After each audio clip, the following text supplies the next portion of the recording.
You don't lose your future in one big mistake. You lose it quietly, in small, invisible decisions, repeated every single day. A swipe, a purchase, a delay. I'll fix it later. And one day, later arrives.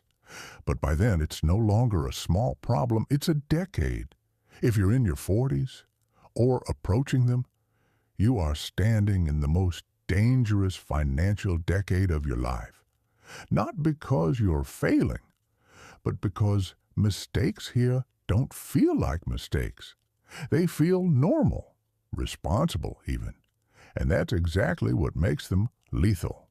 In this audiobook, Financial Mistakes, Money Mistakes That Cost You Millions, you're going to uncover the hidden patterns, silent habits, and psychological traps that quietly destroy wealth in your 40s.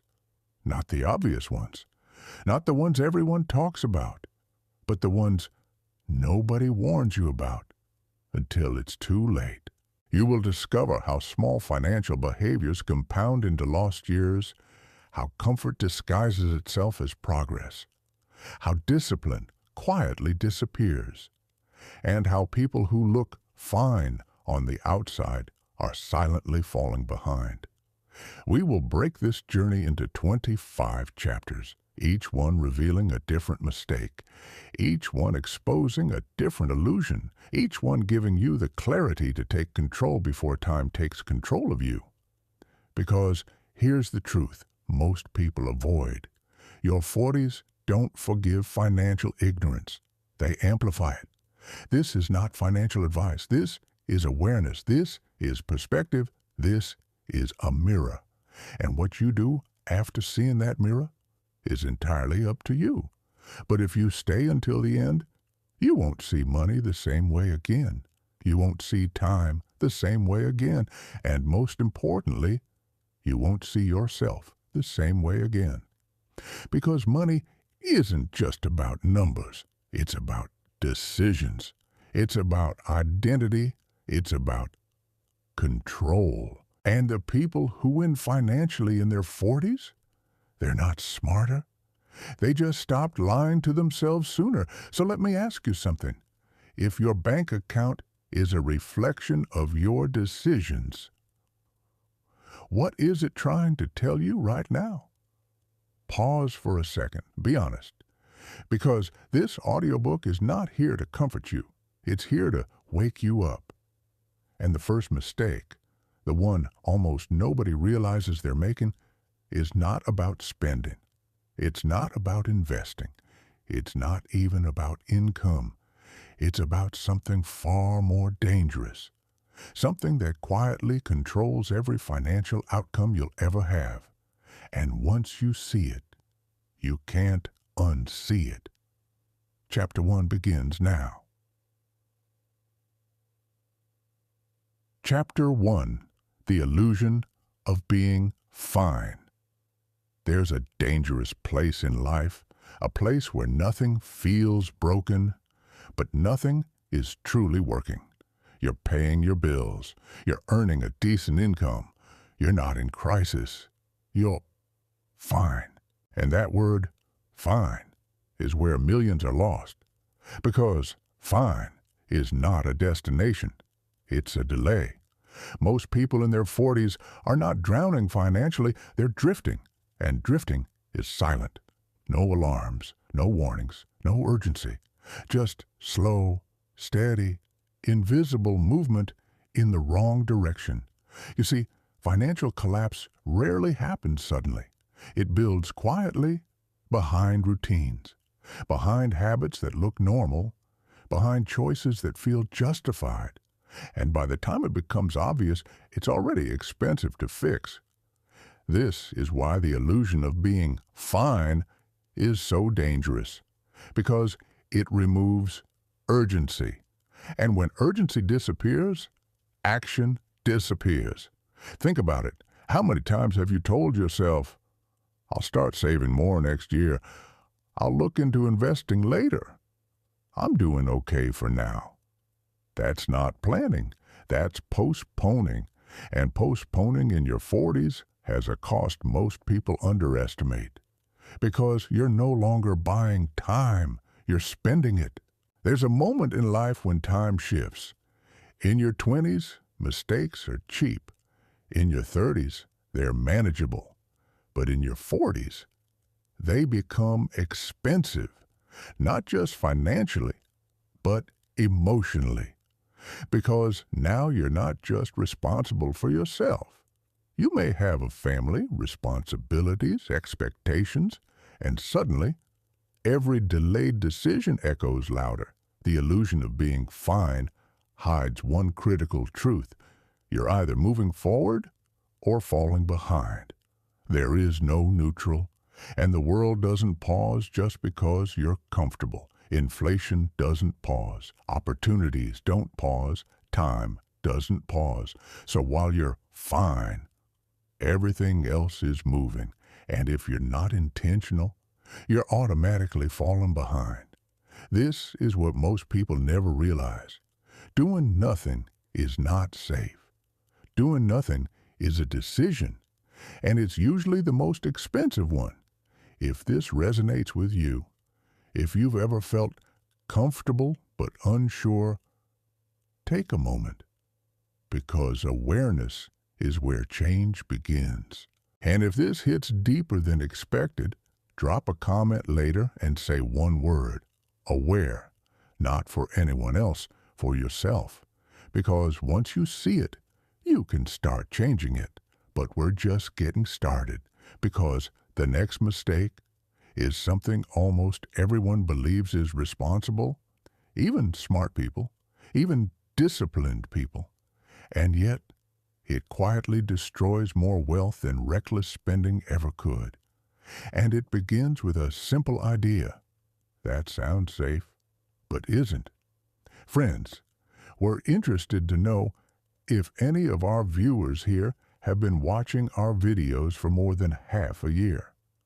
Our channel has been around for about a year now, and we're curious to see how many of you have stayed with us all this time. Please leave a comment telling us how long you've been watching our videos. We'd love to read each and every one of your comments. Thank you. Chapter 2. The Trap of Playing It Safe. There's a story people tell themselves in their 40s. It sounds responsible. It sounds mature. It sounds like the right thing to do. I just want to play it safe. No risks, no big moves, no uncertainty, just stability. But here's the truth nobody says out loud. Playing it safe is one of the riskiest financial decisions you can make. Because safe doesn't mean protected. It often means stagnant. And stagnation in your 40s is not neutral. It's decline. Let's slow this down, because this mistake doesn't feel like a mistake. It feels like discipline. It feels like wisdom.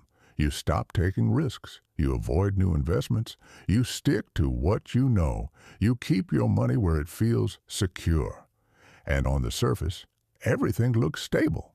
But underneath, your money is losing power. Quietly, relentlessly. Every year you avoid growth. You're not preserving wealth. You're shrinking it.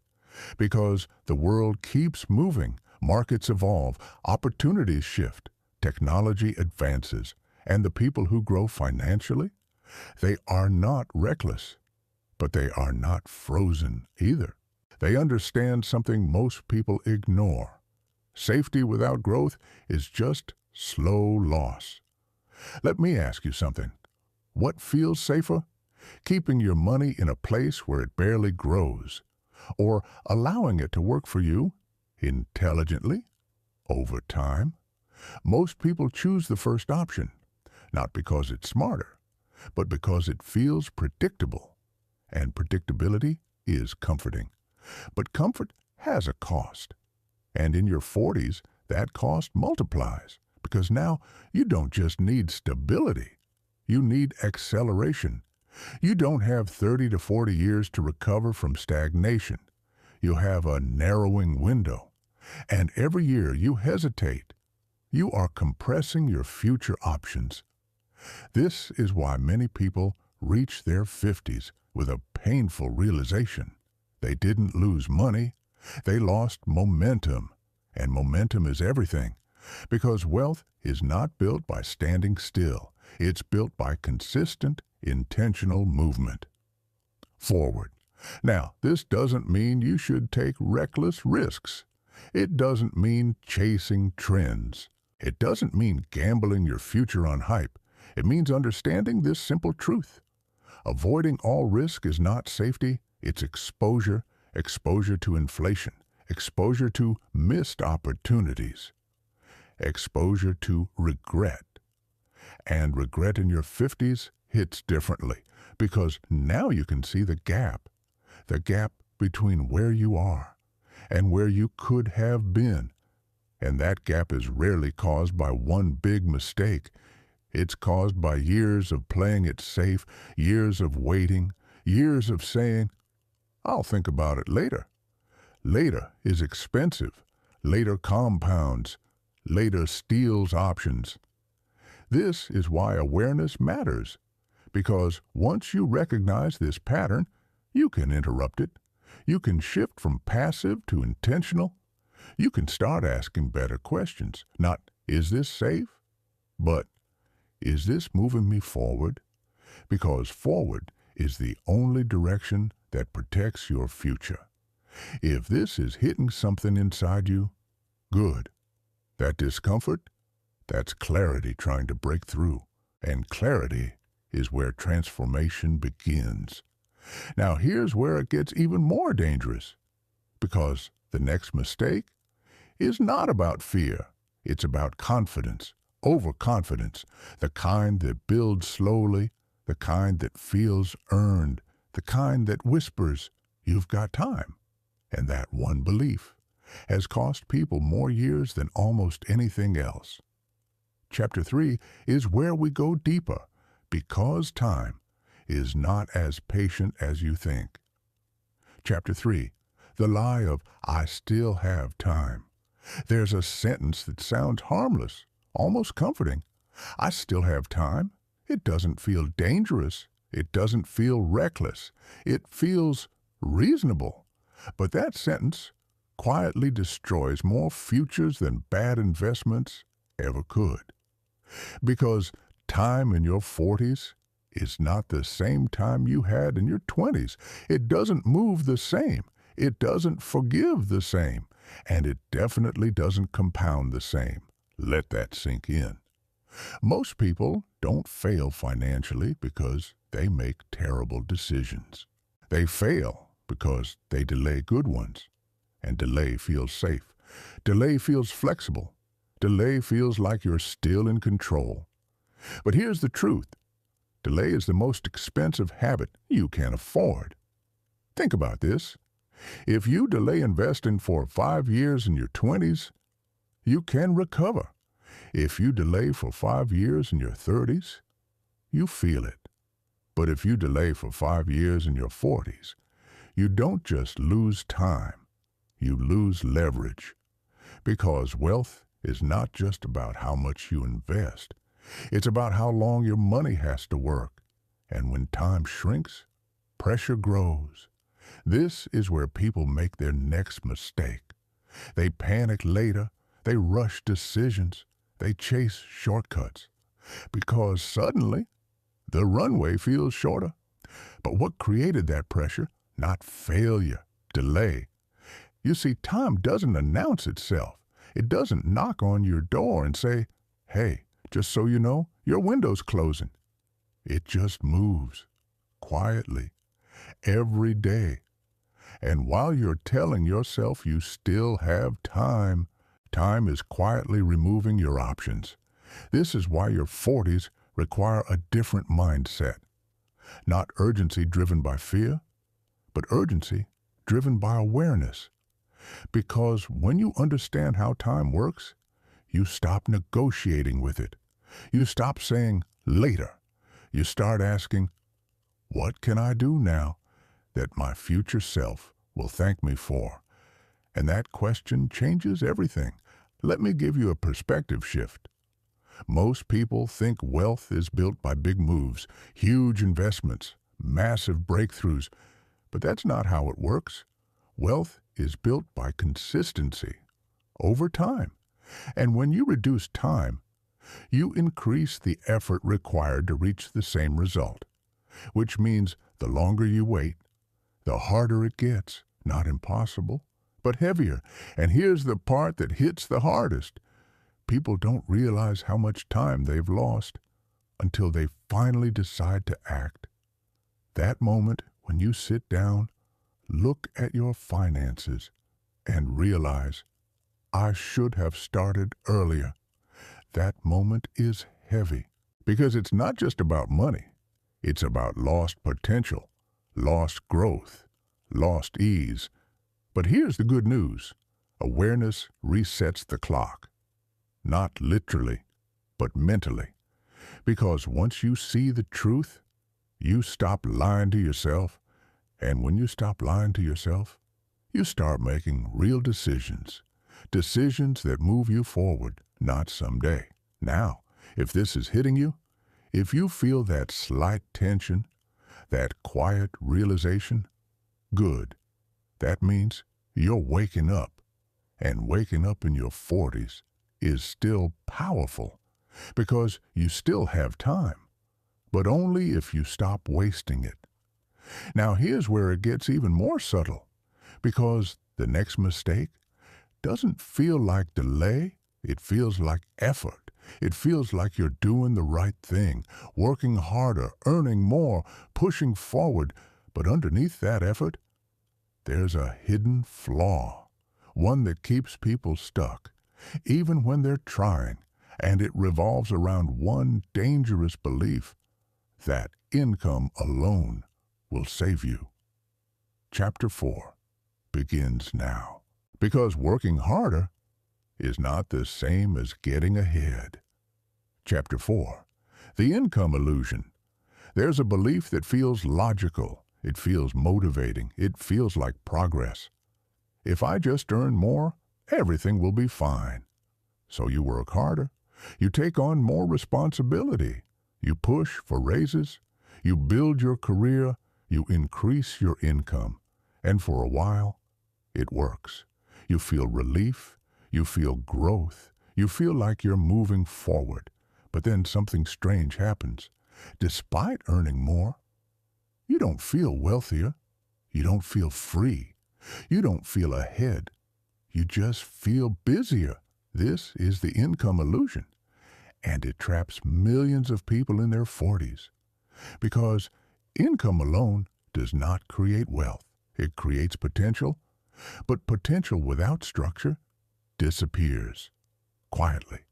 Let's slow this down, because this is where most people get confused. They think financial success is about earning more, but in reality, it's about what happens after you earn it, because money follows patterns. And if your habits don't change, more income just amplifies those habits.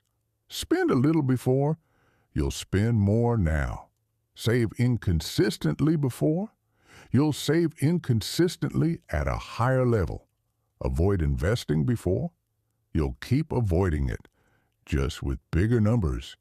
This is why people earning 6 figures can still feel stuck. Because income didn't fix the system, it just fed it. And the system was flawed from the beginning. Now here's the uncomfortable truth. Your income is not your safety net. Your behavior is.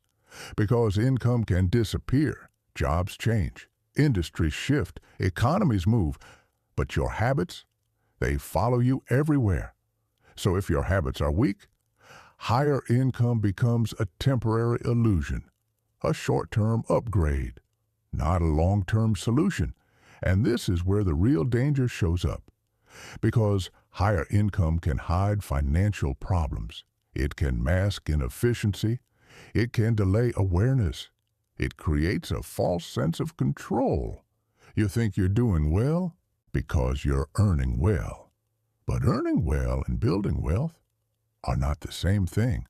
Let me say that again. Earning well and building wealth are not the same thing. One is active. One is intentional. One requires discipline beyond effort. Because working harder is easy to understand. But managing money with clarity, that requires awareness. That requires honesty. That requires structure. And most people never build that structure. They rely on income to carry them. Until one day, it doesn't. This is why so many people reach their late 40s and early 50s with a shocking realization. They made good money, but they didn't build wealth. And that realization hits hard. Because now the question isn't, how do I earn more? It becomes, where did it all go? If this feels familiar, pause. Because this is not about guilt. It's about clarity. And clarity gives you power. Because once you understand this, you stop chasing income as the solution, and you start building systems. Systems that protect your future, systems that create consistency, systems that turn income into something that lasts. Now, here's where it gets even more subtle, because the next mistake looks like responsibility. It looks like success. It looks like you're doing everything right. But underneath, it slowly drains your financial future, not in big amounts, but in constant, repeating leaks. And those leaks, over time, turn into something massive. Chapter 5 begins now, because sometimes it's not the big decisions that break you, it's the small ones you repeat without thinking. Dear friend, you are definitely on the right track. If you are watching this video, like, subscribe, and write in the comments which topic or problem concerns you the most. We promise to prepare a professional video explanation at your request. Chapter 5. The Death by Small Leaks. It's rarely the big purchases that destroy your future, not the house, not the car, not even the big life decisions. It's the small ones, the invisible ones, the ones that don't feel important enough to question. A subscription you forgot about, a habit you justified, a convenience you earned. Individually, they seem harmless. Collectively, they are devastating. This is how wealth quietly disappears, not in one dramatic moment, but in 1,000 tiny decisions you stopped paying attention to. And here's what makes this mistake so dangerous. You don't feel it happening. There's no pain, no immediate consequence, just a slow, steady drain. You see it in your account, but it doesn't trigger urgency because each amount is small, manageable, easy to ignore. But that's exactly the problem, because when something is easy to ignore, it's easy to repeat, and repetition is what creates impact. This is something even financial content often points out in surface-level ways, like subscriptions or eating out. Yet most people underestimate the real issue behind it. It's not the money, it's the lack of awareness. Because when you don't know where your money is going, you're not in control. And if you're not in control, you're drifting again. Let's go deeper, because this is not about cutting everything. This is not about living a restricted life. This is about intention. Because there's nothing wrong with spending. There's nothing wrong with enjoying your money. The problem is unconscious spending, spending without awareness, spending without alignment, spending without asking, is this moving me forward or just keeping me comfortable? Comfort is expensive, and most people never calculate its real cost because they measure it monthly instead of over decades. A few hundred here, a few thousand there, it doesn't feel like much until you stretch it across 10, 15, 20 years. And suddenly, that small habit becomes 6 figures. That's when it hits. Not in the moment you spend, but years later, when you realize what it could have been. And that realization, it doesn't feel financial. It feels personal. Because now it's not just money. It's lost opportunities, delayed freedom, extended working years, all because of decisions that felt insignificant at the time. This is why awareness is power. Because when you become aware, you don't have to eliminate everything. You just have to choose consciously. You decide what stays. You decide what goes. You decide what actually matters. And that decision changes everything because now your money has direction instead of just movement. If this chapter is making you think, good. That means you're starting to see the patterns. And patterns are where change begins. Because once you recognize them, you can break them. But here's where it gets even deeper. Because the next mistake is not about spending. It's not about income. It's not even about awareness. It's about something far more dangerous. Something that feels responsible, feels intelligent, feels like planning. But in reality, it's one of the biggest traps people fall into in their 40s.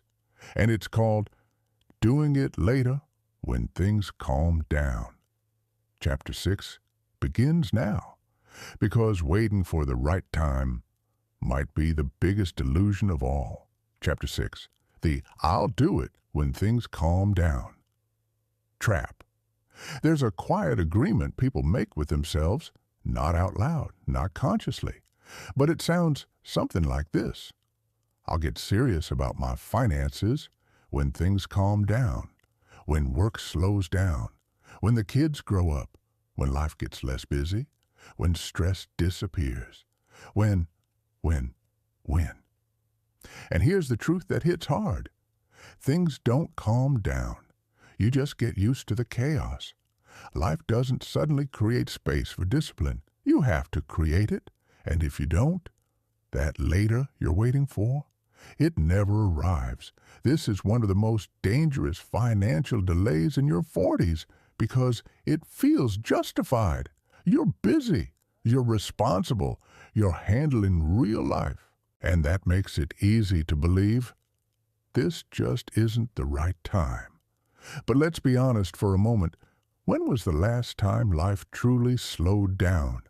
When was the perfect moment where everything aligned and you finally felt completely free to focus?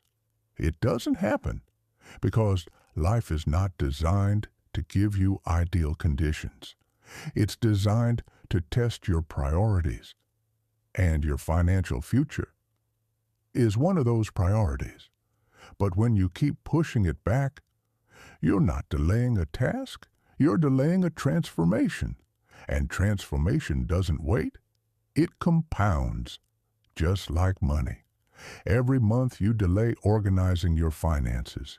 Every year you postpone learning how to invest. Every moment you say not now.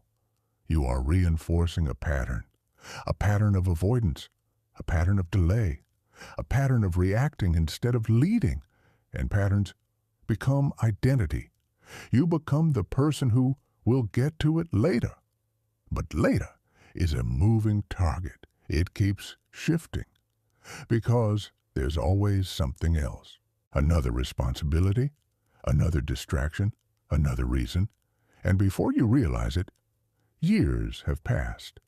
And the cost of not now becomes real. This is what most people never calculate. They think they're delaying effort, but they're actually increasing difficulty. Because the longer you wait, the more pressure builds, the more ground you have to cover, the more urgent everything becomes, and urgency without preparation leads to poor decisions.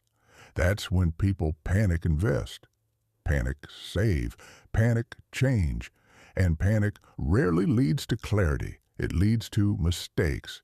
This is why discipline matters more than timing, because discipline creates the right time, not the other way around. You don't wait for space. You carve it. You don't wait for calm. You build clarity in the middle of chaos, because that's where real change happens, not in perfect conditions, but in real ones. Let me give you something to think about. If you can't find 1 hour a week to understand your finances, what does that say about your priorities? And more importantly, what does it say about your future? Because the life you're building is shaped by what you prioritize today, not what you plan to prioritize someday. If this is uncomfortable, good, because discomfort is honesty trying to break through, and honesty is where change begins. So here's the shift. Stop asking, when will things calm down? Start asking, what can I take control of right now? Because control is built in moments, small ones, consistent ones. And those moments change everything. If this resonates, if you've been waiting for the right time, take a breath and make one decision, not a big one, just one. Because one decision today is more powerful than 10 intentions tomorrow. Now here's where it gets even deeper, because the next mistake is not about delay. It's not about time. It's about something people rarely question, something they assume is normal, expected, even necessary. But in reality, it quietly traps them in a cycle that's incredibly hard to escape. And it starts with one word: lifestyle. Chapter 7 begins now, because the life you upgrade today might be the one that limits you tomorrow. Chapter 7, the lifestyle trap. There's a moment in your 40s where things start to look better. The income is higher. The career is more stable. The life you worked for is finally visible. And naturally, you upgrade. A better home, a nicer car, more comfort, more convenience. You tell yourself, I've earned this. And maybe you have. But here's the part nobody warns you about. Every upgrade you make comes with a hidden cost, not just financially, psychologically. Because lifestyle doesn't just improve your life, it reshapes your expectations. And once your expectations rise, they don't go back down easily. This is the lifestyle trap. And it's one of the most dangerous patterns in your 40s, because it doesn't feel like a mistake, it feels like progress, it feels like success.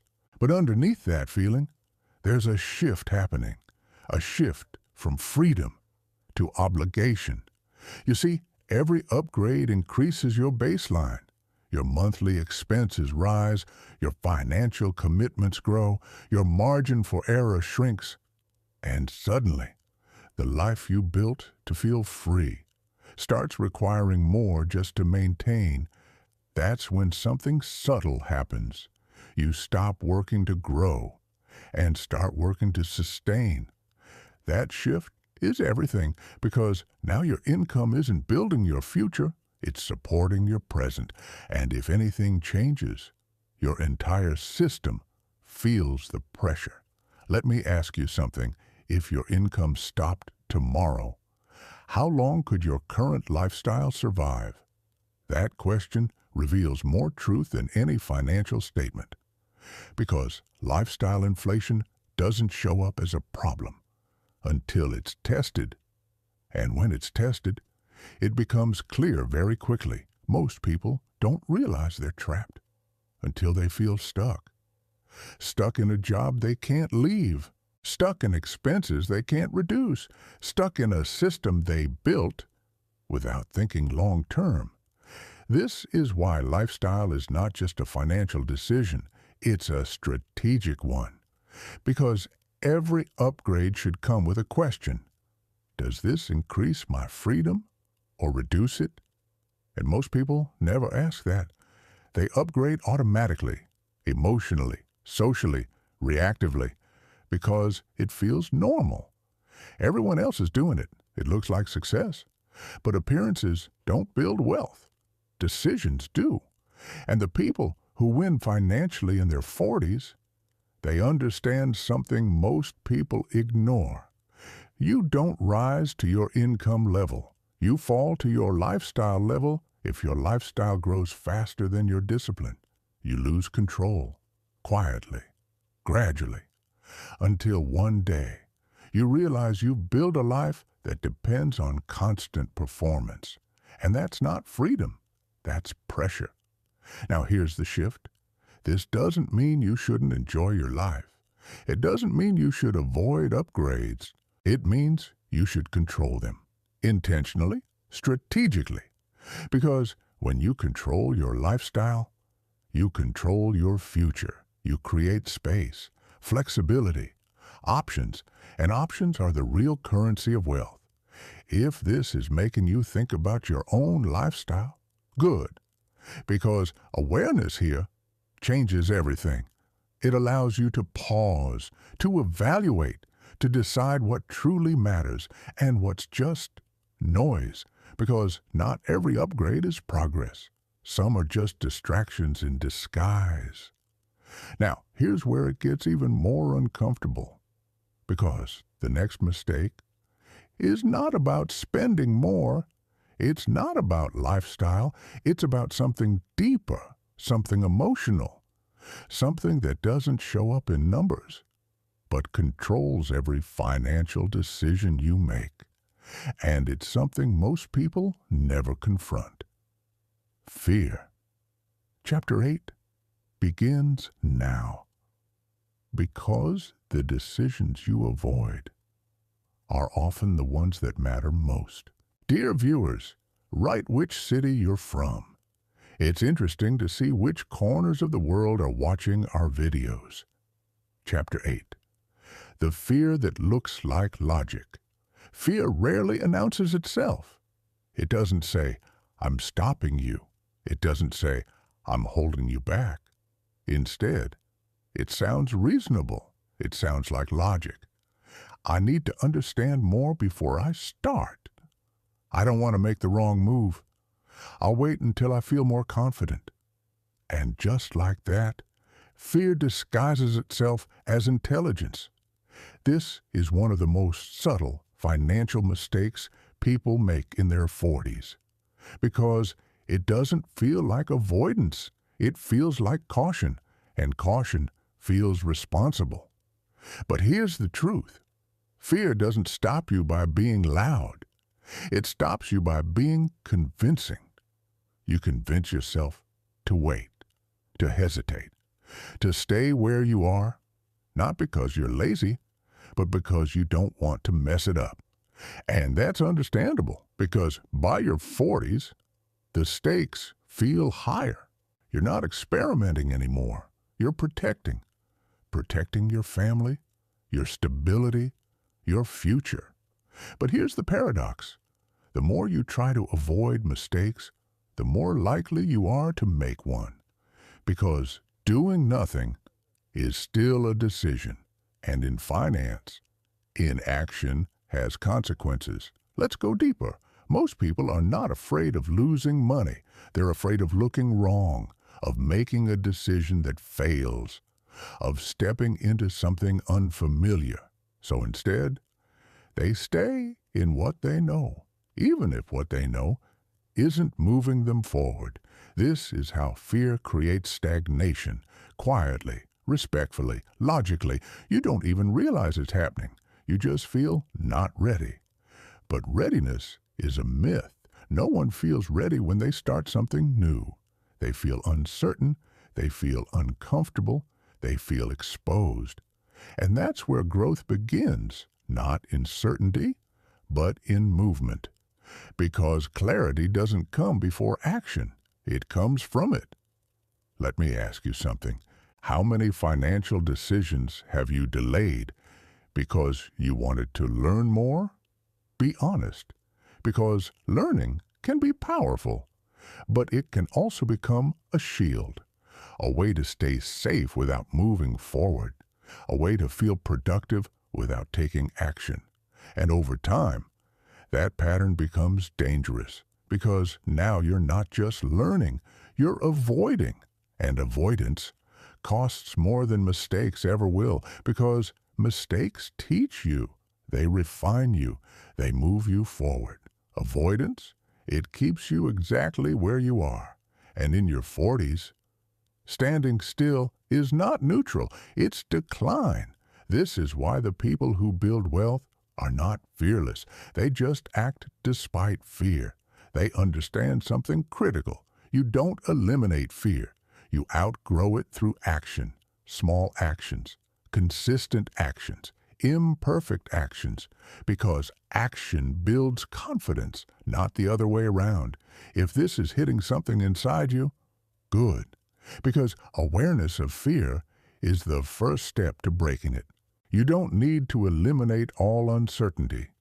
You just need to stop letting it control you. Start small, start simple, but start. Because the cost of waiting for confidence is far greater than the cost of learning through experience. Now, here's where it gets even deeper. Because the next mistake is not about fear. It's not about spending. It's not even about time. It's about something that feels invisible, but controls everything, your identity, the way you see money, the way you see yourself, and the story you've been telling without even realizing it. Chapter 9 begins now, because the biggest financial limitation is often the one inside your own mind. Chapter 9, the identity that keeps you broke. There is a story you've been telling yourself for years, not out loud, not consciously, but it's there, running in the background. I'm not good with money. I've never been the investing type. I just focus on earning. That's my strength. And the most dangerous one of all, that's just how I am. This is not a financial mistake. This is something deeper. This is identity, and identity controls everything, because your financial life will never rise above the way you see yourself. Let that sink in. You can learn strategies, you can read books, you can watch videos, but if your identity doesn't change, your behavior won't either. And if your behavior doesn't change, your results stay the same. This is why so many people stay stuck. Not because they lack information, but because they're operating from an outdated identity, an identity built years ago, through experiences, through mistakes, through beliefs that were never questioned. And over time, that identity becomes comfortable, predictable, familiar, even if it's limiting you. Let me ask you something. When you think about money, what's the first feeling that comes up? Stress? Confusion? Avoidance? Pressure? That feeling is not random. It's programmed, built over time, and unless you confront it, it will continue to guide your decisions. Quietly, automatically. This is why some people sabotage their own progress. They earn more, but they spend more. They try to save, but they fall back into old habits. They start strong, but they don't sustain, because deep down, they don't see themselves as someone who manages money well. And identity always wins, every time. You see, your brain is wired for consistency. It wants your actions to match your beliefs. So if you believe you're bad with money, you will unconsciously make decisions that reinforce that belief, not because you want to fail, but because your mind is trying to stay consistent with your identity. This is why change feels uncomfortable, because real change is not just behavioral, it's psychological. It requires you to become someone new, someone who sees money differently, someone who acts differently, someone who takes control. And that shift is not easy, but it's necessary, because until you change the story, you will repeat the outcome. Now, here's the empowering part. Identity is not fixed, it's built. And if it was built once, it can be rebuilt. But it requires awareness, honesty, and intention. You have to start questioning your own beliefs, asking yourself, is this actually true? Or just something I've been telling myself? Because many of your financial beliefs were never yours to begin with. They came from your environment, your upbringing, your past. And while they may have made sense back then, they may not serve you now. This is where transformation begins. Not with a new strategy, but with a new perspective, a new identity. One that says, I am someone who understands my money. I am someone who takes control. I am someone who builds, not just earns. That shift changes everything, because now your actions align with growth, not limitation. If this is hitting you deeply, take a moment, because this is one of the most powerful shifts you can make. And if this resonates, if you've been holding on to an identity that limits you, acknowledge it, not with judgment, but with awareness, because awareness creates choice, and choice creates change. Now here's where it gets even more critical, because the next mistake is not internal, it's external. It's something almost everyone does without questioning it, without analyzing it, without realizing the long-term cost. And it's one of the fastest ways to lose control of your financial direction. Comparison. Chapter 10 begins now, because the life you're trying to keep up with might be the one pulling you backwards. Chapter 10. The Comparison Trap. There's a silent pressure that creeps into your life. You don't notice it at first. It builds slowly through screens, conversations, social media, casual observations.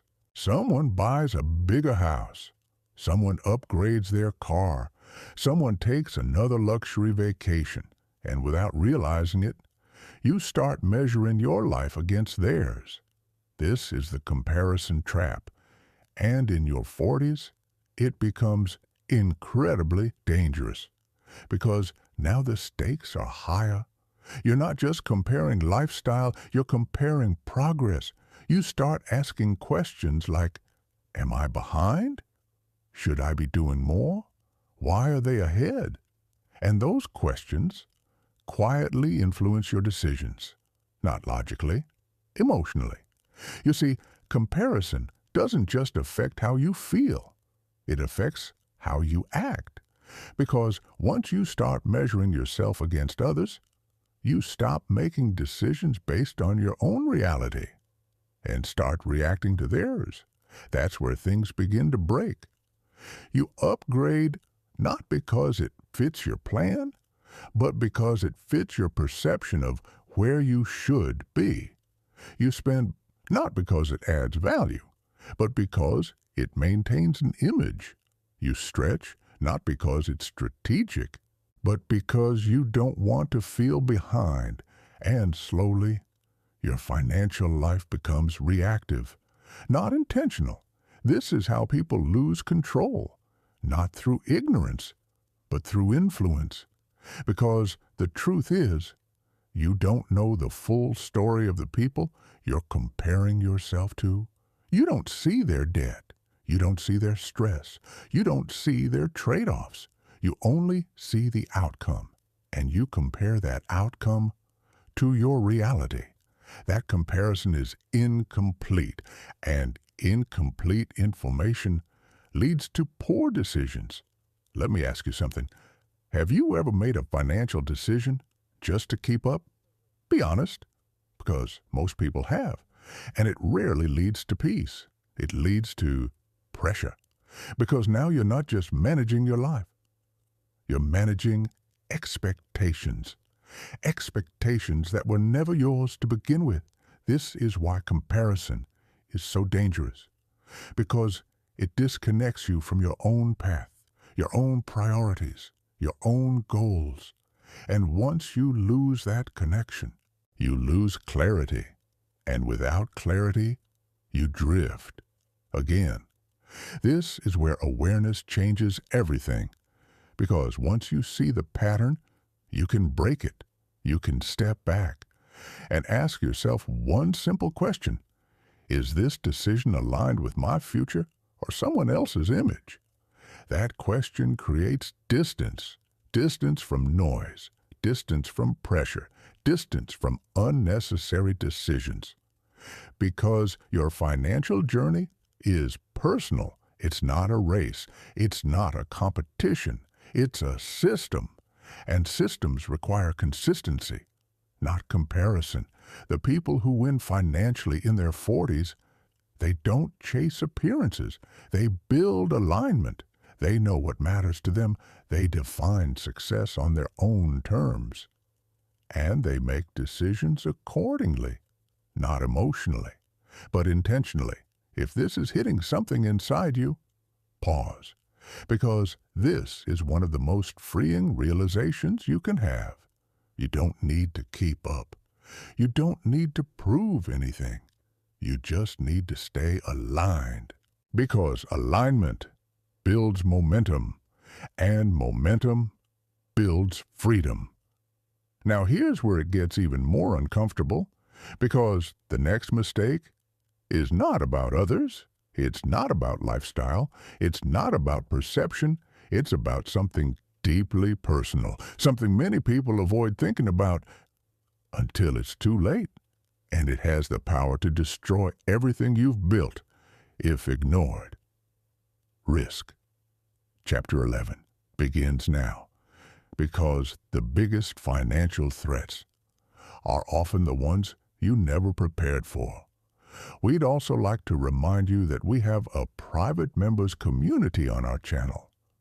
All members can vote on the topic of the next video, have priority in the comments section, and, most importantly, gain access to exclusive videos and lessons covering the most relevant topics and information specific to this month.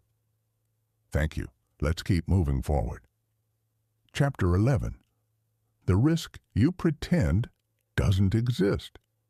There's a dangerous assumption many people carry into their 40s. If nothing bad has happened yet, I'm probably fine.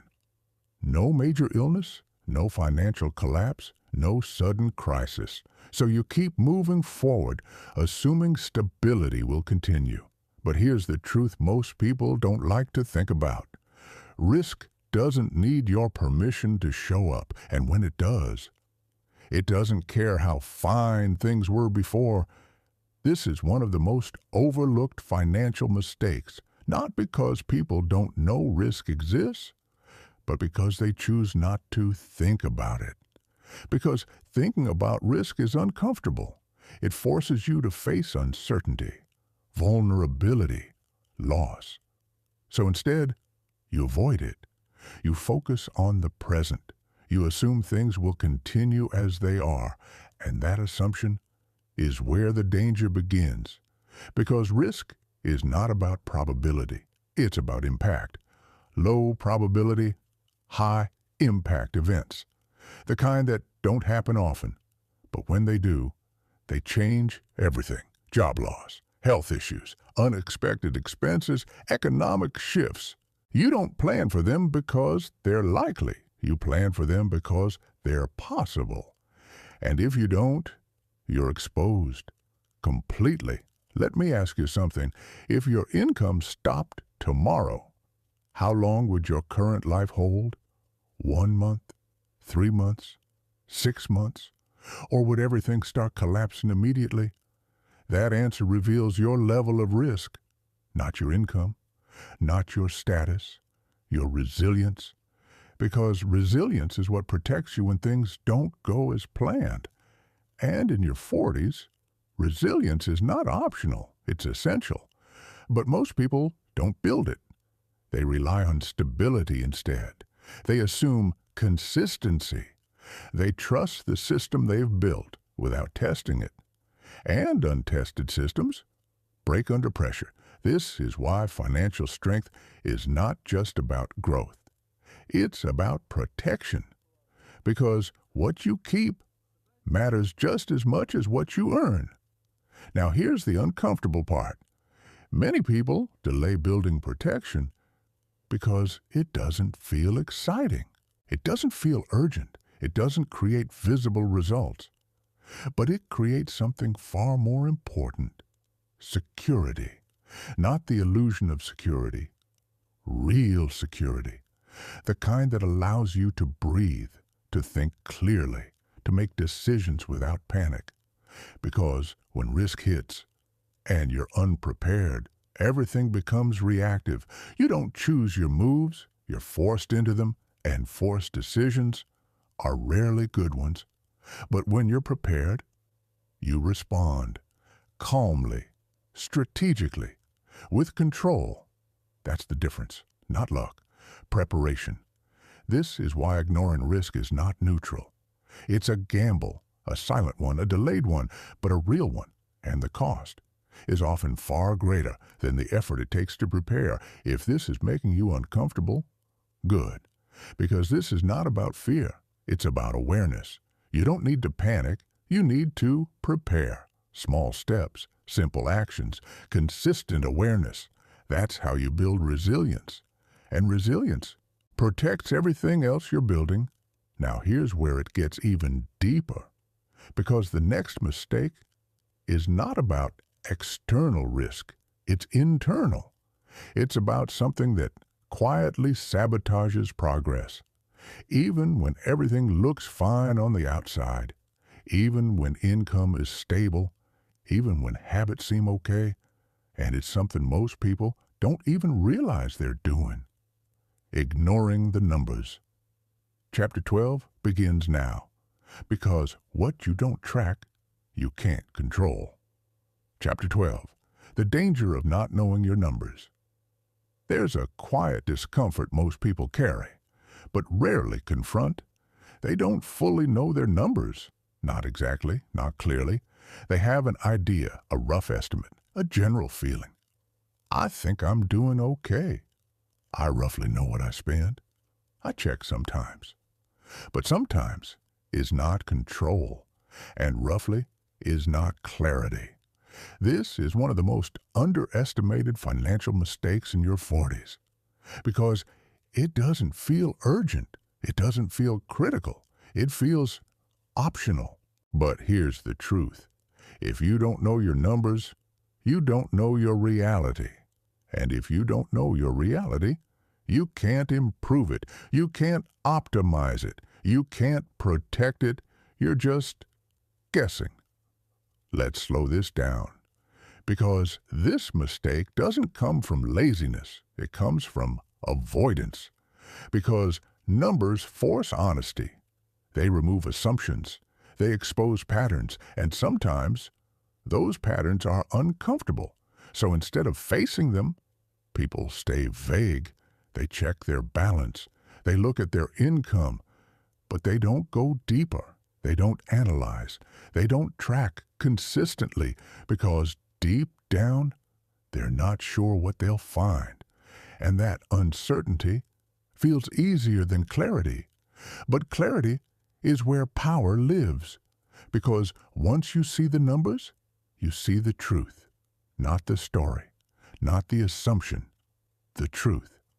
Where your money is going, what your habits actually look like, what's working, what's not, and most importantly, what needs to change. This is why even something as simple as reviewing your expenses can reveal more than years of assumptions. People often underestimate how much they're actually spending until they look closely. Awareness changes behavior, not instantly, but consistently, because now you're not operating blindly. You're making informed decisions, and informed decisions build momentum. Let me ask you something. If I asked you right now exactly how much you spent last month, could you answer without guessing? If I asked you how much you saved, how much you invested, how much went to things that didn't matter, would you know, or would you estimate? because estimation is where control gets lost. And control is everything, especially in your 40s, because now every decision carries more weight, every adjustment matters more, every inefficiency becomes more expensive. This is why knowing your numbers is not optional, it's foundational. It's the baseline for everything else. Because without it, you're building your financial life on assumptions, and assumptions eventually break. Now here's the shift. This is not about becoming obsessive. It's not about tracking every single detail perfectly. It's about awareness, consistent, honest awareness. Knowing enough to make better decisions. Knowing enough to adjust. Knowing enough to stay in control. Because control doesn't come from complexity. It comes from clarity. Simple systems, clear visibility, intentional actions. That's what builds financial strength. If this is hitting you, if you've been avoiding your numbers, pause. Because this is one of the easiest shifts you can make, and one of the most powerful. You don't need to change everything overnight. You just need to start looking. Because once you start looking, you start seeing. And once you start seeing, you start changing. Now here's where it gets even more critical. Because the next mistake is not about awareness. It's not about tracking. It's about something people assume they understand, but rarely do. And misunderstanding it can cost you years. Compound interest. Chapter 13 begins now, because what you don't understand about growth might be the reason you're not experiencing it. Chapter 13. The misunderstanding of compounding. There's a concept everyone has heard of. It sounds powerful. It sounds important. It sounds like the key to building wealth. Compound interest. But here's the uncomfortable truth. Most people don't actually understand it. Not deeply, not emotionally, not in a way that changes their behavior. Because if they did, they would never delay. They would never hesitate. They would never treat time casually, because compounding is not just a financial concept. It's a force. And like any force, it works whether you respect it or not. It can build your future or quietly destroy your potential. Let's slow this down. Because compounding is often explained with numbers, charts, percentages, projections. But numbers don't always create urgency. Emotion does. So think about it this way. Every decision you make with money either feeds compounding or fights against it. Every time you invest, you're planting something. Every time you delay, you're removing time from that growth. And time is the most important ingredient. Not the amount, not the timing, time. This is why starting late feels heavy. Because you're not just catching up on money, you're catching up on time. And time doesn't stretch. It doesn't slow down. It doesn't give you a second chance at the same opportunity. It just moves forward. And every year, you don't use it intentionally. It compounds against you. That's the part most people never think about. Compounding doesn't only work in your favor, it also works against you. Delayed investing compounds into lost growth. Small inefficiencies compound into large gaps. Inconsistent habits compound into unstable outcomes.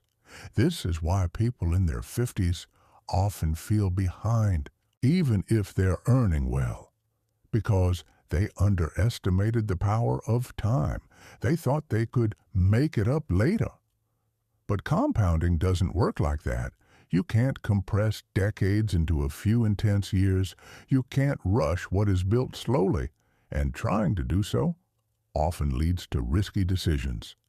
Desperation moves, short-term thinking.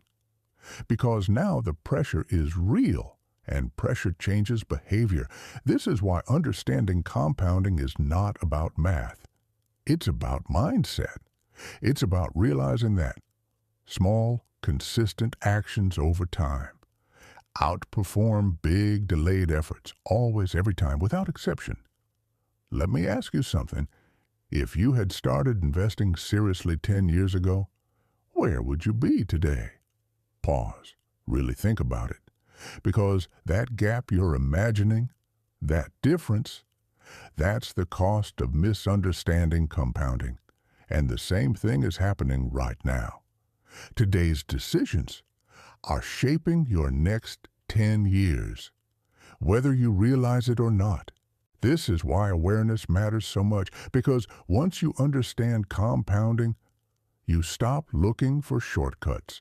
You stop waiting for perfect moments. You stop underestimating small actions. You start focusing on consistency, because consistency is how compounding is activated. Not intensity, not occasional effort, consistency. If this is hitting you, good, because this is one of the most powerful shifts you can make. You don't need to do everything at once. You just need to start and keep going, because time rewards movement, not intention. Now here's where it gets even more critical, because the next mistake is what stops people from being consistent. It's what breaks compounding. It's what interrupts progress again and again. And it's something almost everyone struggles with, even those who understand what to do. Discipline. Chapter 14 begins now, because knowing is not the problem. Doing consistently is. Chapter 14. The discipline gap. There's a painful truth most people don't want to admit. They don't have a knowledge problem. They have a consistency problem. They know they should save more. They know they should invest. They know they should track their spending. They know, but they don't do it consistently. This is the discipline gap, and it's where most financial progress breaks down. Because knowledge feels powerful. It gives you a sense of control, a sense of direction. But knowledge without action is just potential, and potential doesn't build wealth. Execution does. Let's be real for a moment. How many times have you started something only to stop a few weeks later? A new budget? A new plan? A new financial goal? You felt motivated, focused, clear, and then life happened.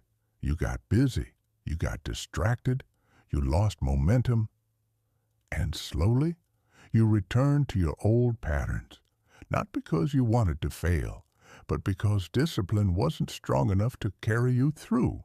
This is where most people get stuck, not at the beginning, but in the middle, because starting is exciting, but continuing, that requires something deeper. Discipline is not about motivation. It's about structure. It's about systems. It's about doing what needs to be done, even when you don't feel like it. And that's where most people struggle, because feelings are inconsistent. Energy fluctuates. Life gets unpredictable. And if your financial behavior depends on how you feel, it will never stabilize. This is why discipline is everything. Because discipline removes emotion from the equation. It creates reliability. It creates consistency. It creates progress, even when you're tired, even when you're stressed, even when you'd rather do something else. Because the truth is, financial success is not built in big moments. It's built in small, repeated actions. The ones nobody sees, the ones nobody celebrates, the ones that feel boring but change everything. And this idea shows up again and again in personal development. The ability to act even when you don't feel like it is what separates progress from stagnation. That's discipline. Let me ask you something. Do your financial habits depend on your mood or your system? Because that answer determines your future. If it depends on your mood, you'll always be inconsistent. If it depends on a system, you'll always move forward. This is why automation is powerful, why routines matter, why simplicity wins. Because the easier it is to act, the more likely you are to stay consistent. And consistency is what activates everything else. Compounding, growth, stability, freedom. Without it, nothing holds. Now, here's the deeper truth. Discipline is not something you have or don't have. It's something you build through repetition, through commitment, through showing up even when it's uncomfortable. Because every time you follow through, you strengthen it. And every time you don't, you weaken it. That's the game. And in your 40s, that game matters more than ever. Because now, you don't just need progress. You need reliability. You need something you can trust. A system that works, even when you don't feel perfect. If this is hitting you, if you've struggled with consistency, pause. Because this is not about judging yourself. It's about understanding the pattern. And once you understand the pattern, you can change it. Start small, build systems, remove friction, focus on consistency over perfection. Because perfection delays, consistency builds, and building is what matters now. Now here's where it gets even more real. Because the next mistake is what destroys discipline over time. It's what pulls you off track. Even when you start strong, even when you know what to do. And it's something almost everyone experiences, but few people recognize. Distraction. Chapter 15 begins now. Because what steals your attention eventually steals your future. Hey there! We want to remind you that we often choose topics suggested by you, our viewers, in the comments. In the comments, you can suggest a topic or ask a question about what you'd like to see in our video. We read every comment carefully, so we promise not to miss a single one. Thank you. Let's keep going. Chapter 15, The Distraction Economy. There has never been a time in history where it was easier to lose focus, not because you're weak, not because you lack discipline, but because everything around you is designed to pull your attention away. Notifications, endless scrolling, short-form content, constant noise, and here's the part most people don't connect. What steals your attention eventually steals your financial future, because attention is not just about focus, it's about direction. Where your attention goes, your time follows. Where your time goes, your results follow. And if your attention is scattered, your progress will be too. This is the distraction economy, and it's one of the most invisible financial traps in your 40s, because it doesn't look like a financial mistake. It looks like entertainment. It looks like relaxation. It looks like harmless breaks. But over time, it adds up. Not just in hours, but in lost momentum. Let's slow this down, because this is not about eliminating all distractions. It's about understanding their cost. Every hour you spend consuming is an hour not building. Every moment of passive attention is a moment not directed toward growth. And those moments compound, just like money. That's the part most people miss. Distraction compounds, lost focus compounds, inconsistent effort compounds, until one day you realize you've been busy, but not productive, occupied, but not advancing. And that realization is heavy, because it forces you to confront something uncomfortable. You didn't lack time. You lack direction. Let me ask you something.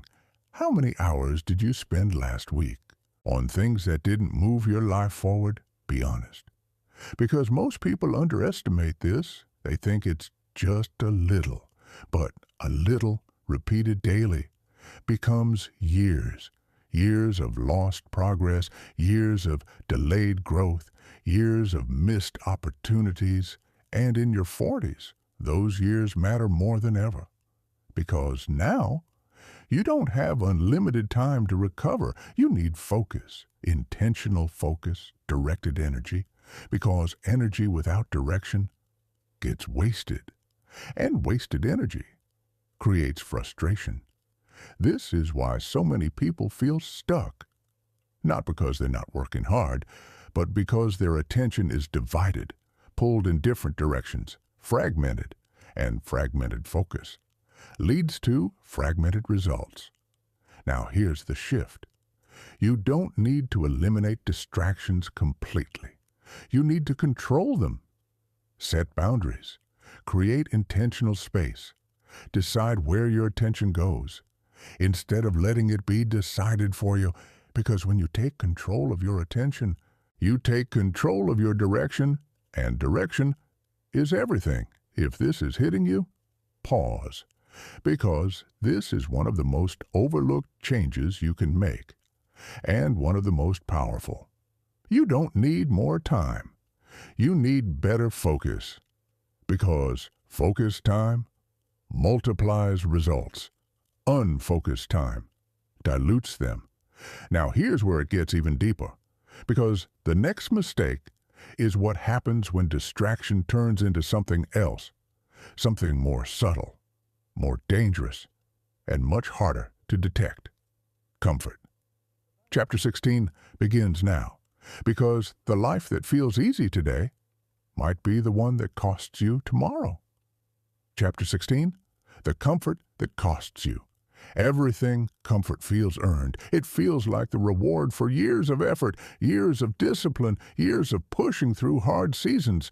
So when life finally becomes easier, you relax, you slow down, you tell yourself, I deserve this, and maybe you do. But here's the truth most people never confront. Comfort is not dangerous when you visit it. It becomes dangerous when you live in it. Because comfort doesn't just relax you. It reshapes you. It lowers your urgency. It softens your discipline. It quiets your ambition, not all at once, but slowly, subtly, until one day you realize you're no longer building. You're maintaining. And maintenance does not create growth. Let's go deeper. In your 40s, comfort becomes more accessible than ever. Your income is stable, your routines are predictable, your life is structured, and that structure feels safe. But safety without intention turns into stagnation. You stop pushing, you stop questioning, you stop improving, not because you don't care, but because things feel good enough. And good enough is where progress quietly dies. Because growth requires tension. It requires discomfort. It requires effort that stretches you. And comfort removes that tension. It tells you to stay where you are, to protect what you've built, to avoid unnecessary effort. And over time, that mindset becomes your default. You stop taking calculated risks. You stop learning new financial strategies. You stop optimizing because everything feels fine. Again, that word, fine. And we already know how dangerous that is, because fine is not progress, it's pause. And in your 40s, pause becomes expensive, because time doesn't pause with you. Markets don't pause. Opportunities don't pause. Compounding doesn't pause. So while you're comfortable, everything else is moving. And if you're not intentional, you're falling behind quietly without realizing it. This is why comfort is so deceptive, because it doesn't feel like a problem, it feels like success. But success without awareness can turn into decline. Let me ask you something. When was the last time you challenged yourself financially? Not in a stressful way, but in a growth-driven way. When was the last time you learned something new about money, adjusted your strategy, pushed beyond your current habits? Or have you been coasting, repeating the same patterns, assuming they'll carry you forward? Because patterns that aren't improved eventually become limitations. And limitations in your 40s are expensive. This is why growth requires intention, not intensity, not constant pressure, but consistent awareness. You have to choose to keep evolving, even when things feel stable, even when things feel comfortable. Because stability is not the goal. Progress is. And progress requires movement. Now, here's the shift. You don't need to reject comfort. You need to control it. Use it as recovery, not residence. Visit it, enjoy it, but don't build your life inside it, because the moment you settle, you stop growing.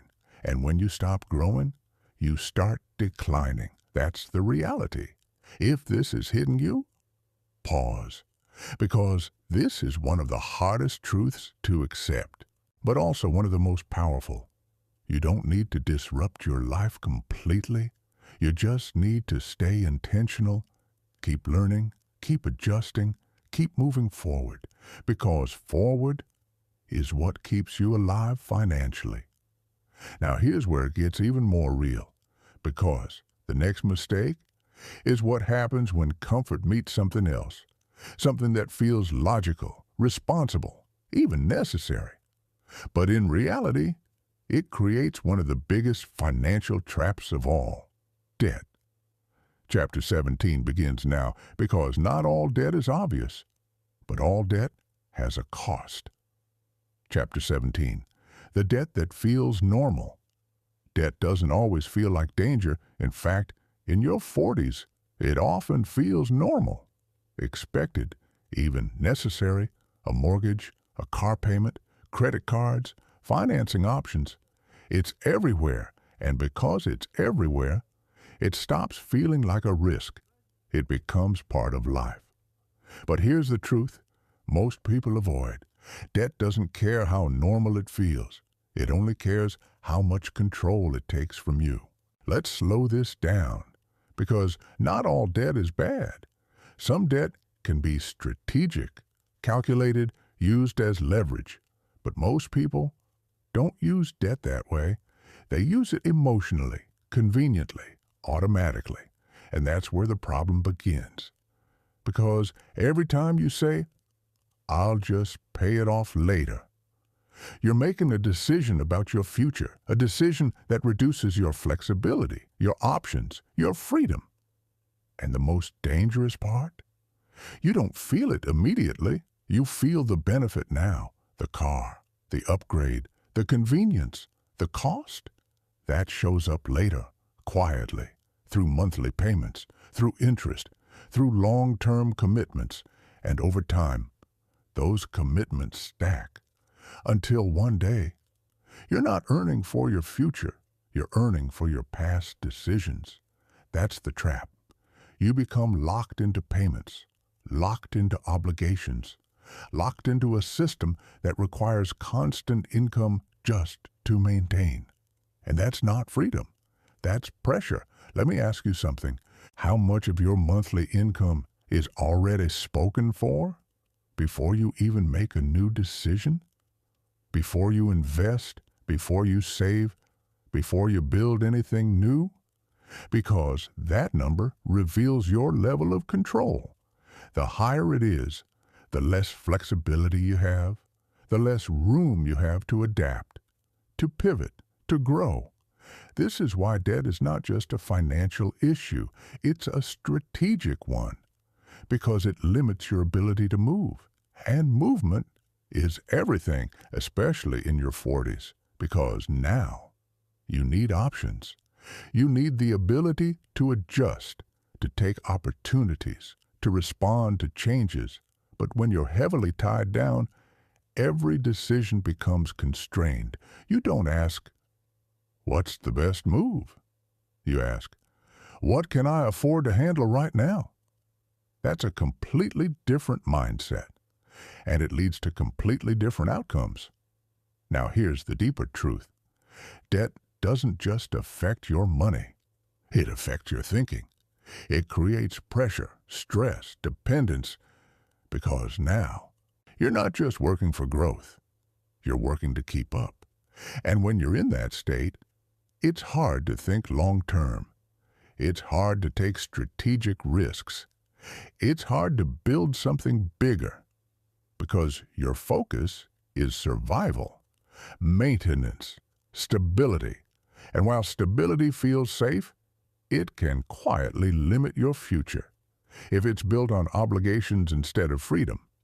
This is why awareness matters, because once you see your debt clearly, you can start making intentional decisions, reducing unnecessary commitments, creating space, rebuilding flexibility. You don't need to eliminate everything overnight, but you need to understand the impact, because every dollar committed is a dollar that can't be used to build your future, and in your 40s, that trade-off matters more than ever. If this is hitting you, pause, because this is not about guilt, it's about clarity. And clarity gives you power. Power to decide, power to adjust, power to regain control. Now here's where it gets even more critical, because the next mistake is what keeps people stuck in debt, even when they try to escape it, even when they want to change, and it's something deeply psychological, something that feels harmless, but quietly reinforces every financial limitation. Short-term thinking. Chapter 18 begins now, because the way you think about today is shaping your entire future. Chapter 18, the addiction to short-term thinking. There's a pattern that quietly controls most financial decisions. It doesn't feel like a mistake. It feels practical. It feels immediate. It feels necessary. I'll deal with the future later. I just need to handle right now. And just like that, your entire financial life becomes centered around the present moment. This is short-term thinking, and in your 40s, it becomes incredibly expensive because now the future is no longer far away. It's approaching faster than you think. Let's break this down. Short-term thinking is not always obvious. It doesn't look reckless. It looks like choosing convenience over strategy, choosing comfort over growth, choosing immediate relief over long-term gain. It's saying yes to what feels good now and ignoring what matters later. And here's the dangerous part. Short-term decisions feel good immediately. Long-term decisions feel uncomfortable immediately. So naturally, most people choose the short term, not because they are careless, but because they're human. They want relief, ease, simplicity. But every time you choose short-term comfort, you're making a long-term trade, a trade that compounds, just like everything else. Let me ask you something. How often do you make financial decisions based on what feels easiest right now? Instead of what builds your future, be honest. Because this pattern is everywhere. Skipping investing this month because expenses feel high. Using credit instead of adjusting behavior. Avoiding planning because it feels overwhelming. Each decision seems small, justified, temporary, but repeated over time. They create a pattern, and patterns shape outcomes. This is how people stay stuck, not because they lack income, not because they lack knowledge, but because their decisions are anchored in the present instead of aligned with the future. And in your 40s, that gap matters more than ever, because now you don't just need stability, you need direction. You need intentional movement towards something, retirement, freedom, security, options. But those things are not built in the moment. They're built through consistent future-focused decisions. And that requires something most people avoid: delayed gratification. Doing what's right now, even when it doesn't feel good immediately. That's the shift. Because once you start thinking long-term, your behavior changes. You stop asking, what's easiest today? And start asking, what builds tomorrow? That question changes everything. It changes how you spend, how you save, how you invest, how you think. Because now, every decision has context, every action has purpose, every choice moves you somewhere forward or backward. There's no neutral. This is why short-term thinking is so dangerous, because it feels harmless, but it quietly disconnects you from your future. It keeps you reacting instead of building, and reacting never creates lasting progress. Only intentional action does. Now here's the deeper truth. Long-term thinking is not about sacrificing your present. It's about aligning it. It's about making choices today that support the life you want later without losing yourself in the process. Because balance matters, but awareness matters more. If this is hitting you, pause, because this is one of the most important shifts you can make. You don't need to change everything overnight. You just need to start thinking differently, one decision at a time, because one aligned decision leads to another, and another, and another, until your entire system changes. Now here's where it gets even more powerful, because the next mistake is what happens when people realize they're behind. When they feel the pressure, when they see the gap, and instead of staying patient, they try to fix everything fast, they rush, they force, they chase shortcuts, and that creates a whole new set of problems. Chapter 19 begins now, because trying to catch up too fast can cost you even more. Chapter 19, the panic of catching up. There comes a moment for many people in their 40s, a quiet realization. It doesn't happen suddenly. It builds slowly, until one day it becomes impossible to ignore. I'm behind. Not compared to others, but compared to where you thought you'd be, where you should be. And that realization creates pressure, real pressure, because now it's no longer about improving. It feels like catching up. And when people feel behind, they don't slow down. They speed up. They try to fix everything fast. This is where things become dangerous, because urgency without strategy leads to panic, and panic creates poor decisions. Let's break this down. When you feel behind financially, your mindset shifts. You stop thinking long-term. You start thinking, how do I close the gap quickly? How do I make up for lost time? What's the fastest way to grow? And those questions, while understandable, are risky, because they push you toward shortcuts, toward aggressive moves, toward decisions that prioritize speed over stability. This is how people lose even more. They invest in things they don't fully understand. They chase high returns. They take on unnecessary risk, not because they're reckless, but because they feel pressure. And pressure changes behavior. It compresses your thinking. It narrows your focus. It makes you prioritize outcomes over process. But wealth is not built that way. It's not built through urgency.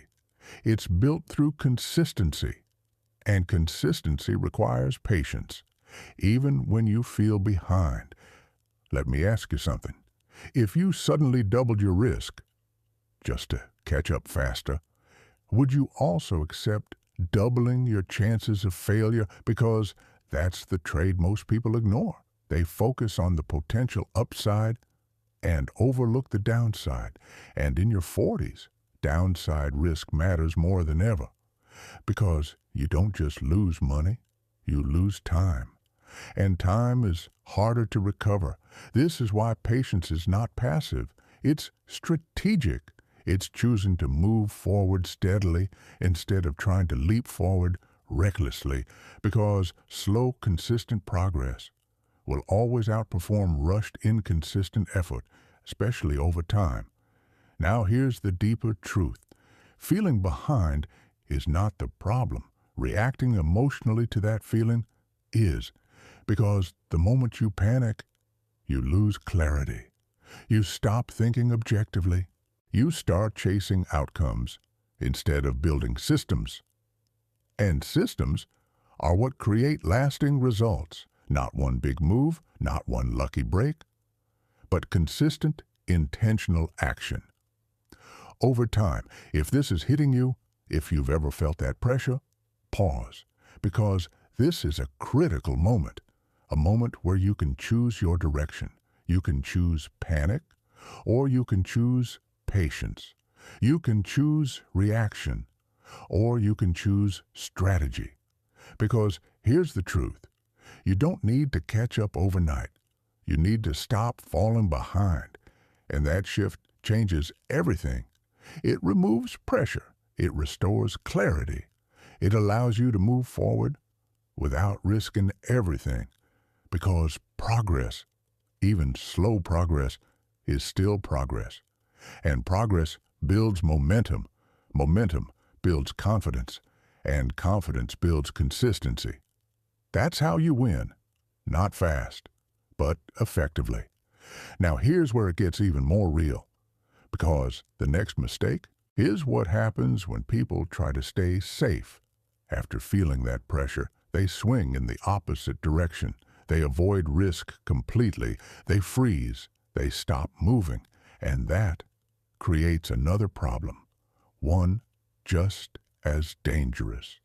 Chapter 20 begins now, because avoiding mistakes completely is not how you win.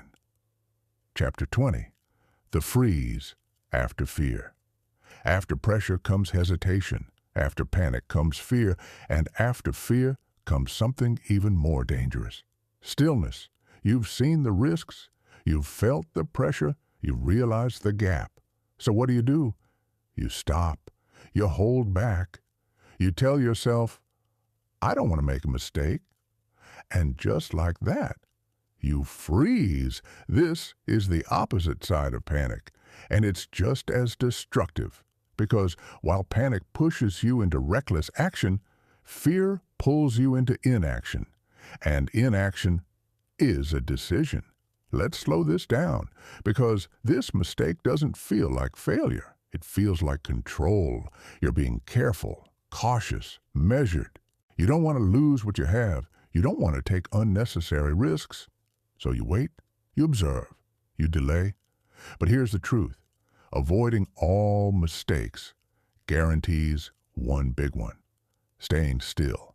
Because in finance, standing still is not safe. It's exposure. Exposure to inflation, exposure to lost opportunity, exposure to time slipping away. And time, as we've already seen, is not patient. This is what most people misunderstand. They think risk is only in action, but risk exists in inaction too. Just because you're not moving doesn't mean nothing is happening. Something is always happening. The world is moving. Markets are evolving. Money is changing value. And if you're not participating, you're falling behind, quietly. Again, let me ask you something. Have you ever delayed a financial decision, not because you didn't understand it, but because you were afraid to get it wrong? Be honest. Because that moment, that hesitation, is where growth stops. Not permanently, but long enough to matter. Because hesitation compounds, just like everything else. One delay becomes another, one pause becomes a pattern, and that pattern becomes your default. You become the person who waits, who overthinks, who hesitates. And while you're waiting, time keeps moving. This is why confidence matters. Not perfect confidence, but enough confidence to act. Because action creates clarity. Action builds experience. Action reduces fear, not the other way around. You don't wait to feel ready. You act and become ready. That's the shift. Because the people who move forward financially are not those who avoid mistakes. They are those who learn from them, adjust, improve, continue. They don't freeze. They adapt. And adaptation is what keeps you alive financially, especially in your 40s. Now here's the deeper truth. You don't need to take massive risks. You don't need to make perfect decisions. You just need to keep moving. Small steps, intentional steps, consistent steps. Because movement is what creates progress. And progress is what builds confidence. If this is hitting you, if you've been holding back, pause. Because this is your moment, not to rush, not to panic, but to move, even slightly. Because one step forward breaks the pattern of hesitation. And once that pattern breaks, everything changes. Now here's where it all starts to come together, because the next mistake is not about fear, not about action, not about money itself. It's about something deeper, something foundational, something that determines whether everything you've learned actually works. Your environment. Chapter 21 begins now, because the people around you might be shaping your financial future more than you realize. Chapter 21. The environment that shapes your money. There's a force in your life that you rarely question. You don't track it. You don't measure it. You don't analyze it. But it influences your decisions every single day. Your environment, the people you talk to, the conversations you have, the standards you're surrounded by, the beliefs you hear repeatedly. And here's the truth most people overlook. You don't just control your money.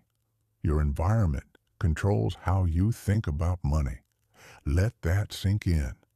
Because this is not about blame, it's about awareness. You see, humans are adaptive. We absorb patterns, we mirror behavior, we normalize what we're exposed to. So if your environment treats money casually, you will too. If your environment avoids financial conversations, you will avoid them. If your environment spends without thinking, that becomes your baseline. Not because you chose it consciously, but because it became familiar. And familiarity feels right, even when it's not. Let's go deeper. In your 40s, your environment is often stable, long-term friends, established routines, consistent circles. And while that stability feels good, it can also limit your growth. Because growth requires exposure to new ideas, new standards, new ways of thinking.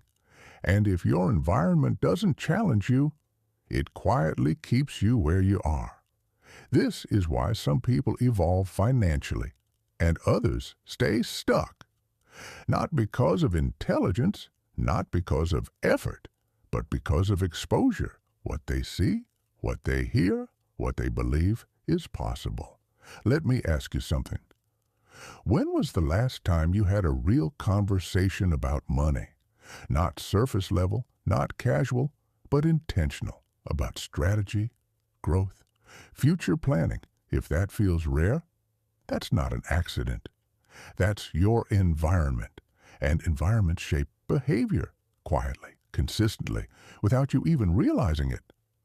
This is why financial growth is not just personal, it's relational. Because the people around you either expand your thinking or limit it. They either normalize growth or normalize stagnation. And over time, that influence becomes your default. Now here's the important shift. You don't need to cut people off. You don't need to isolate yourself, but you do need to become intentional. Intentional about what you consume, what you listen to, what you expose your mind to, because your mind is shaped by repetition. And if you repeatedly hear limiting beliefs, you will adopt them. If you repeatedly see reactive behavior, you will mirror it. But if you expose yourself to growth, to strategy, to people who think differently, your perspective expands. And perspective changes decisions. Decisions change outcomes. That's the chain. This is why successful people are careful with their environment, not in a dramatic way, but in an intentional way. They choose what influences them. They protect their mindset. They surround themselves with ideas that push them forward because they understand something powerful. You don't rise above your environment. You grow within it. If this is hitting you, pause, because this is one of the most overlooked shifts you can make, and one of the most impactful. You don't need to change everything overnight. You just need to become aware of what's influencing you, aware of what's shaping your thinking, aware of what's being normalized in your life. Because once you're aware, you can choose differently, and that choice changes everything. Now here's where it all begins to come full circle, because the next mistake is what happens when people ignore everything we've talked about. When they stay unconscious, when they continue drifting, and it leads to one final realization, one that hits harder than all the others combined. Regret. Chapter 22 begins now, because the most expensive financial mistake is the one you realize too late. Chapter 22. The weight of regret. There's a moment that comes for many people. It doesn't arrive loudly. It doesn't announce itself. It shows up quietly, in reflection. A random evening, a long drive, a conversation that lingers a little too long, and suddenly you start thinking, not about what you're doing, but about what you didn't do. The opportunities you delayed, the decisions you avoided, the years that slipped by unnoticed. And that feeling, that heavy, undeniable feeling, is regret. This is the final cost of every financial mistake we've talked about. Not just money lost, but time, possibility, freedom that could have existed, but doesn't. Let's slow this down, because regret is not immediate. It doesn't hit when you skip investing 1 month. It doesn't hit when you delay a decision. It doesn't hit when you tell yourself later. It builds quietly over years until one day you see the full picture and you realize it wasn't one mistake. It was a pattern of delay, a pattern of comfort, a pattern of avoidance. And that realization feels different because now you can't go back. You can only look forward, and forward feels heavier because the margin for error is smaller, the time is shorter, the stakes are higher. This is why regret is so powerful, not because it punishes you, but because it reveals the truth about what mattered, the truth about what you ignored, the truth about what you could have done differently. And once you see that truth, you can't unsee it. Let me ask you something. If you could go back 10 years, what financial decision would you change? Pause. Really think about it. Because that answer is not just about the past. It's about the present. Because the same pattern is either continuing or being broken right now, today, this moment. That's the part most people miss. They treat regret as something that belongs to the past, but regret is also a signal, a warning, a guide, pointing you toward what matters. And if you listen to it, it can change your future.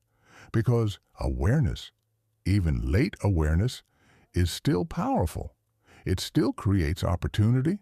It still creates movement, but only if you act on it. Because regret without action becomes repetition. You feel it, you acknowledge it, but you don't change anything. And then, years later, you feel it again. Stronger, heavier, more permanent. This is the cycle. And breaking it requires one thing: honesty. Real honesty. Looking at your situation without excuses, without stories, without avoidance, and asking yourself, what do I need to change right now? Not next year, not someday, now. Because the only way to escape regret is to stop creating it. And you do that through action, small action, consistent action, intentional action, because every decision you make today either reduces future regret or builds it. There is no neutral.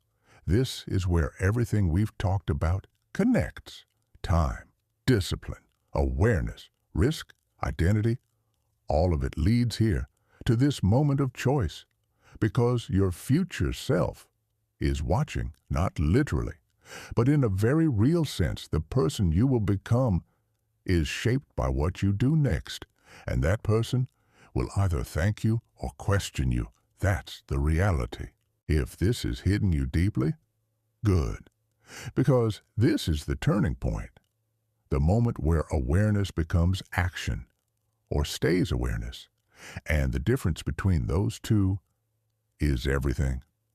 Now here's where we begin to shift, because the next chapter is not about mistakes. It's about correction. It's about rebuilding. It's about taking everything you've seen and turning it into something powerful, something intentional, something that moves you forward with clarity. Chapter 23 begins now, because awareness without action changes nothing. Chapter 23, the shift from awareness to control. There comes a point where awareness is no longer enough. You've seen the patterns, you've felt the truth, you've recognized the mistakes, and now you have a choice. Stay the same or take control.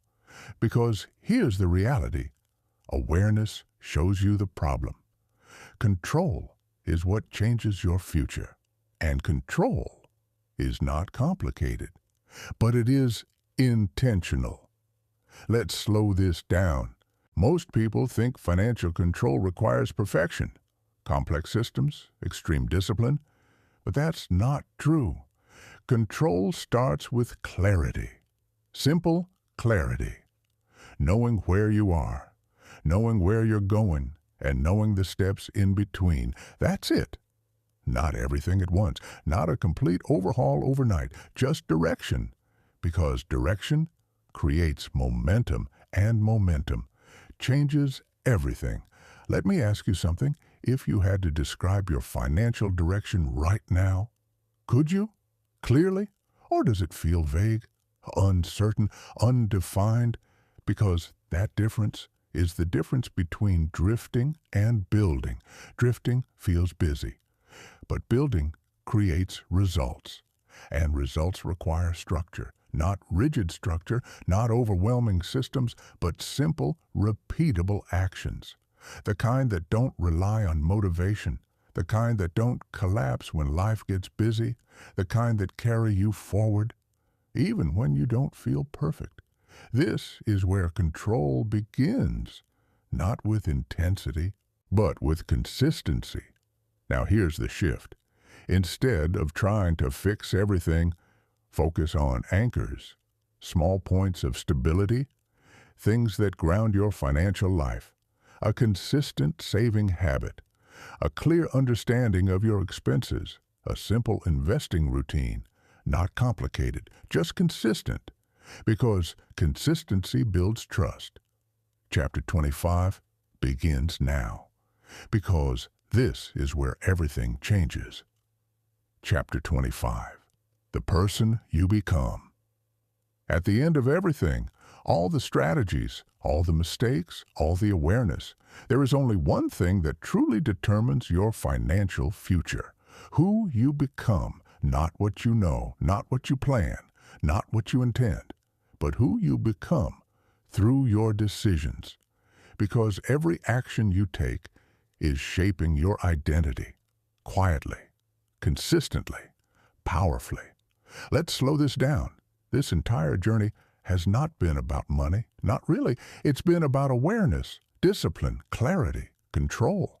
Because money is just the reflection, the outcome, the result of how you think, how you act, how you show up. And that's the part most people miss. They try to change their results without changing themselves, and it doesn't work. Because results follow identity, always. If you see yourself as someone who avoids decisions, you will avoid them. If you see yourself as someone who lacks discipline, you will act inconsistently. If you see yourself as someone who is just okay with money, you will stay there. But the moment you shift your identity, everything else begins to follow. You start making different choices, not forced choices, natural ones, aligned ones.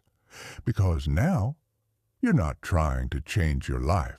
You're becoming someone who lives differently. And that shift is everything. Let me ask you something. After everything you've heard, everything you've reflected on, everything you've felt, who are you becoming? Not who you were, not who you've been, who you are becoming right now. Because this is your turning point, not a dramatic one, not a loud one, a quiet one, a decision, a commitment, a shift in direction. Because here's the truth. Your future is not built in one big moment. It's built in the small decisions you repeat daily. The way you think about money, the way you respond to discomfort, the way you handle discipline, the way you choose long-term over short-term, all of it is shaping your future right now. And the most powerful part? You're in control, not of everything, but of enough. Enough to change direction, enough to build momentum, enough to create something different. That's all you need. Because change doesn't require perfection. It requires intention. Consistent, focused, honest intention. If you've stayed through this entire audiobook, that means something. It means you're aware. It means you're thinking. It means something inside you is ready for more. And that matters. Because most people never get to this point. They stay distracted. They stay comfortable. They stay unaware. But you didn't. You stayed, you listened, you reflected, and now you have a choice to go back to old patterns or to move forward with new awareness.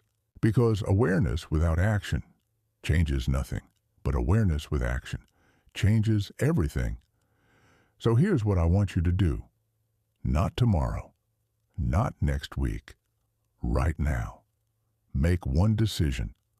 One small, clear, intentional decision. It could be reviewing your finances, starting a simple system, making one disciplined choice. It doesn't matter how big it is. What matters is that it's real. Because real action creates real change, and that change compounds, just like everything else. If this audiobook resonated with you, if something in here shifted your perspective, take a moment, not for me, for yourself. Hit like as a commitment, a quiet contract that says, I'm not going back to unconscious habits. And if one line stood out to you, drop it in the comments, not just to share, but to anchor it. Because what you write, you remember. And what you remember, you act on. And if you know someone in their 30s, 40s, or beyond, who needs to hear this, share it. Because sometimes one message at the right moment changes everything. And finally, if you're serious about growth, about discipline, about building a life that's intentional. Stay connected, because this is not the end. This is the beginning of awareness, the beginning of control, the beginning of becoming someone who doesn't just earn money, but builds a future. And remember this, money doesn't change your life. The way you manage it does.